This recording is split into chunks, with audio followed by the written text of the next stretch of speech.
Hello and welcome to the show, where today we have an audio feast for you.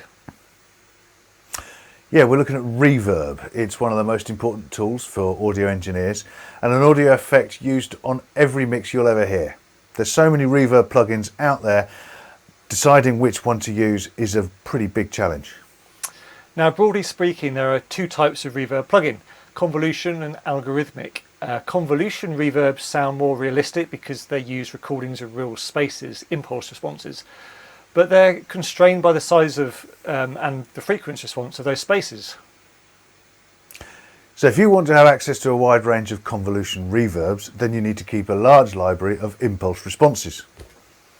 Algorithmic reverbs, however, generally allow a lot of tweakability of room size, decay time, etc. But they're essentially fake reverbs that have no basis in real spaces, and they can often sound fake.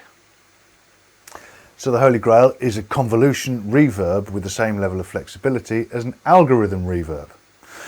So now it's time to bring in our expert to tell us more and explain a little bit. Let's welcome Freddy Vinehill-Cliffe from Nugen Audio. Hi Freddy, Hi. Good to see you again. Nice to see you as well. So Freddy, yeah, today is a big day for Nugen. Tell us why.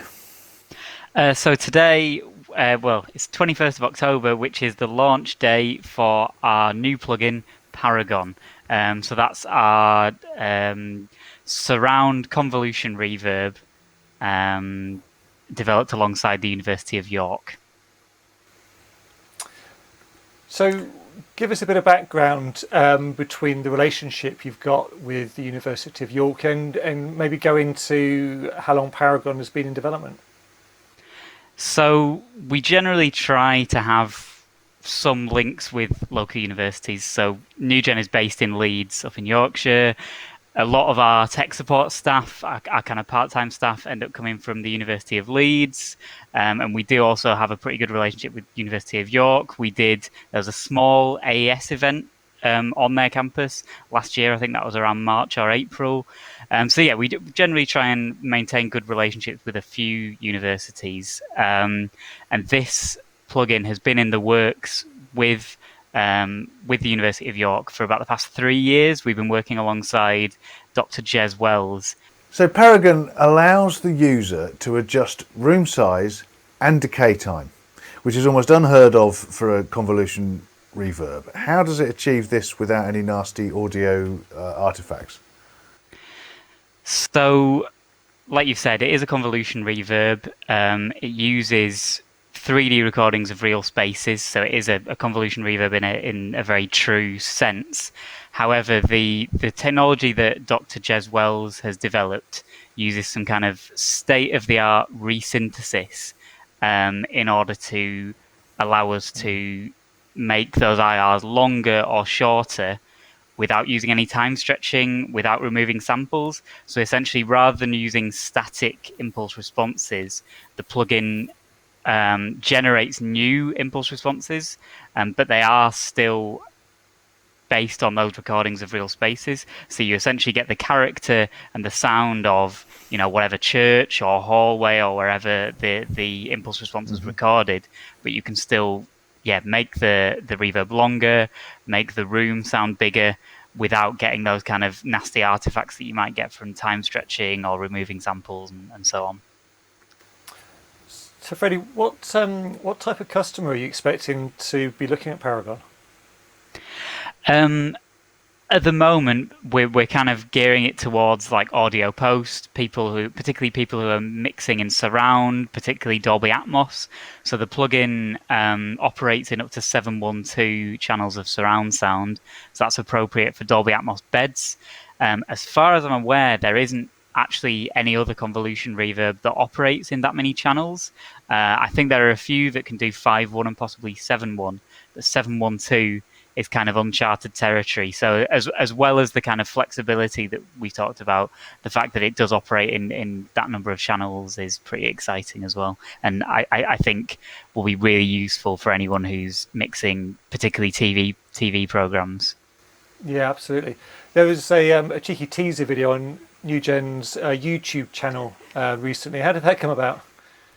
Yes. So we initially released a very, very sort of mysterious teaser video which had very little information, and I think people were a bit frustrated by that. Understandably, I would probably be frustrated as well, but we were kind of trying to keep our cards close to our chest. As a result of that video, a couple of people did some digging and managed to leak some details of Paragon. Thankfully, we sort of managed to tidy that up and make sure that no more leaked out.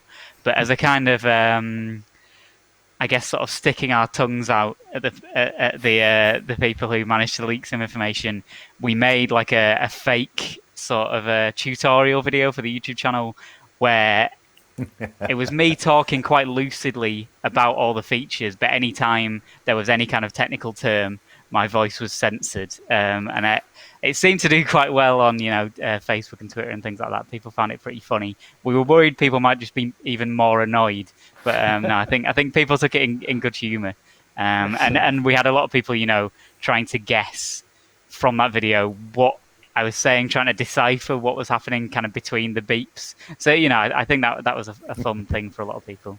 Bit of a challenge, yeah. So after that bit of fun, I'm afraid a little bit of a boring question now. How much and when can we get it? When can we buy it? So you can buy it from today.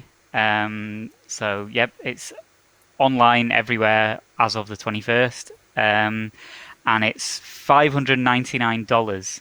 All of our price lists are in dollars, just because the majority of our customers are in the US. So I'm not 100% sure what it is in sterling. I think it'll be around about sort of £450, £500. But yeah, the official price is $599. Sure people can work it out. Yeah, absolutely. I'd like to think so.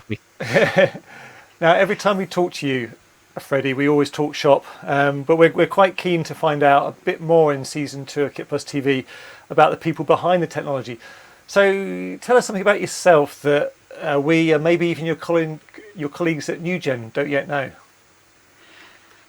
I was thinking long and hard about this before the interview. I think probably the best sort of fun fact I can give is that I was once a contestant on Pointless, the TV game show. Did really, really, really humiliatingly badly. So please don't seek it out. Although the episode does get repeated far more frequently than I would like. I think it's been repeated already 3 or 4 times, and it was only 2 years ago that it was on. So yeah, that's I'm a me. big Pointless fan. I'm going to have to look that up this evening now. That's my evening entertainment sorted. I'm surprised you haven't seen it already. Yeah, I think it's about 2 years ago it was on. Yeah, I remember spotting Penny Westlake on the other Chase one afternoon. There you go. I don't watch afternoon telly at all. Thanks for watching today, and thanks to Freddy from Nugen Audio for coming on the show. Interesting. We'll make sure we get some more information on Paragon up there. To see all of our video interviews and kit reviews, then head over to kitplus.tv, which is brought to you with the support of Media Proxy. Find out more about them at mediaproxy.com. Thank you very much.